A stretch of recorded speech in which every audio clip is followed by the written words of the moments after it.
रात भर बारिश हो रही थी।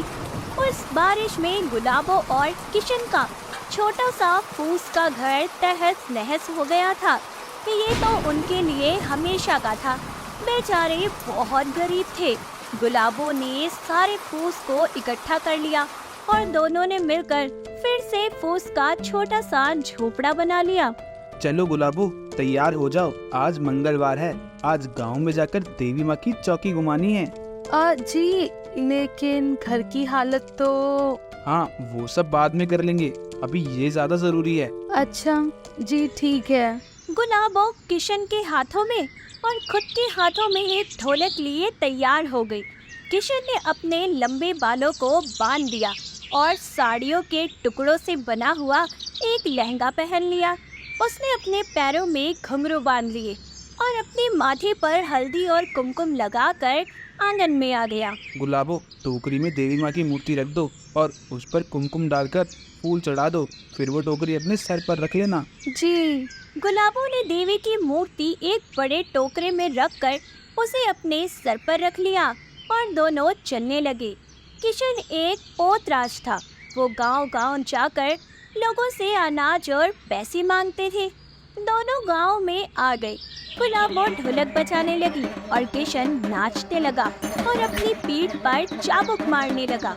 उनका मानना था कि ऐसा करने से देवी माँ उनके सारे दुख हर लेती है। जय माँ जगदम्बा, देवी माँ सबके विघ्न दूर करो और सबको खुशहाली प्रदान करो। आइए देवी माँ का आशीर्वाद लीजिए। देवी का के इस सेवक को अपने इच्छा से दान कीजिए। देवी माँ सबका भला करें। आइए। गुलाबो ऐसे कहकर ढोलक बजा रही थी और किशन अपने पीठ पर चाबुक मारे जा रहा था। चाबुक से उसकी पीठ पर घाव हो रहे थे। कुछ लोग किशन के हाथ में पैसे रख रहे थे और कुछ औरतें गुलाबो की झोली में अनाज डाल रही थी। दोपहर हो गई थी। गुलाबो किशन के साथ अपने घर लौट आई। दोनों अपने उस घर को देख रहे होते हैं और बोलते हैं, जी, थोड़ा फूस लेकर आना होगा। बहुत सा फूस तो बारिश की वजह से बह गया है। अभी घर की छत बनानी बाकी है। हाँ, तुम खाना पका दो, बाद में पहाड़ी पे जाकर देखता हूँ, कुछ सूखी घास फूस लेकर आ जाऊंगा। जी, आज सिर्फ चावल ही मिले हैं।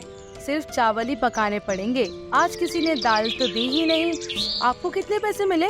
कुछ ज्यादा नहीं, इतने पैसे में तो कुछ नहीं होगा। कोई बात नहीं, तुम सिर्फ चावल पका दो, शुक्रवार को फिर से जाएंगे, तब और पैसे और अनाज मिलेगा। तब तक चावल से ही काम चला लो। गुलाबो ने मिट्टी के बने चूल्हे पर चावल चढ़ा दिए। कुछ देर बाद दोनों चावल खाने बैठे।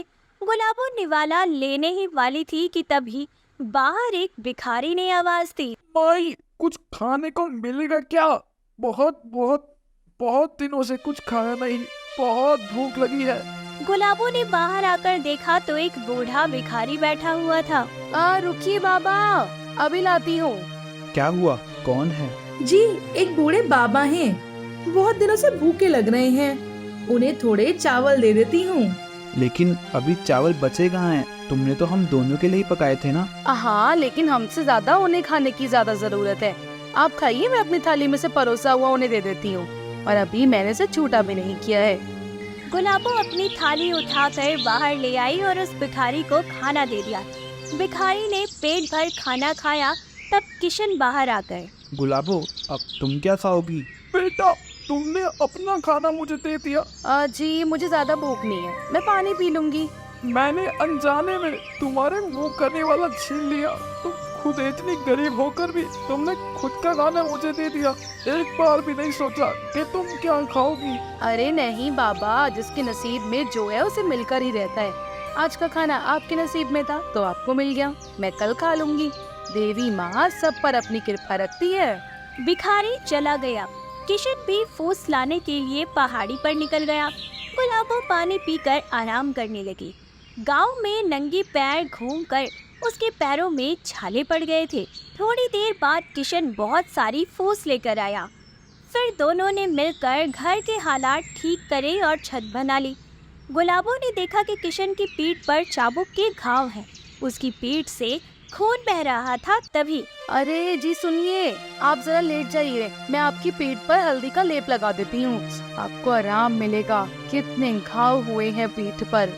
अरे इतनी चिंता मत करो, हम पोतराज हैं, देवी माँ के उपासक हैं। इस छोटे मोटे घावों से हमें कुछ नहीं होता। तुम्हारे पैरों में भी तो छाले पड़े हैं, लेकिन तुमने तो कुछ नहीं लगाया अपने पैरों पर। चलो अब आराम कर लो, फिर शुक्रवार को फिर से पास वाले किसी दूसरे गांव जाएंगे। दोनों का ऐसे ही गुजारा चल रहा था। कभी उन्हें हफ्ते भर के लिए अनाज मिल जाता, तो कभी कभी भूखे पेट ही सोना पड़ता। फिर भी उनके द्वार पर कोई भी भूखा आए तो वह उसे खाली हाथ नहीं भेजते थे। उनके पास जो भी थोड़ा बहुत होता वह आने वाले की भूख मिटा देते थे। कुछ दिनों के बाद फिर से तूफान आया और उसमें उन दोनों का घर टूट गया। घर की छत नीचे गिर गई और फूस की दीवारें भी तिनका तिनका होकर बिखर गई। जैसे तैसे मिलकर दोनों ने उसे संवारा। एक मंगलवार को किशन की तबीयत थोड़ी बिगड़ गई थी। तभी गुलाबो, आज मेरी तबीयत कुछ ठीक नहीं लग रही। मुझे नहीं लगता आज मैं गांव में घूमकर पैसे कमा सकूंगा, लेकिन घर में तो ज्यादा कुछ बचा ही नहीं है और हम घर पर तो नहीं बैठ सकते। मुझे लगता है हमें अब पूरा दिन घूमना चाहिए। एक गांव से कुछ नहीं मिला तो अगले गांव जाना चाहिए। कब से इस फूस के घर को बार बार बनाकर रहेंगे। बार बार ये घर टूटता है और हमें इसे जोड़कर ठीक ठाक कर लेते हैं। कभी छत में बारिश का पानी टपकता है तो कभी दीवार में छेद बन जाता है।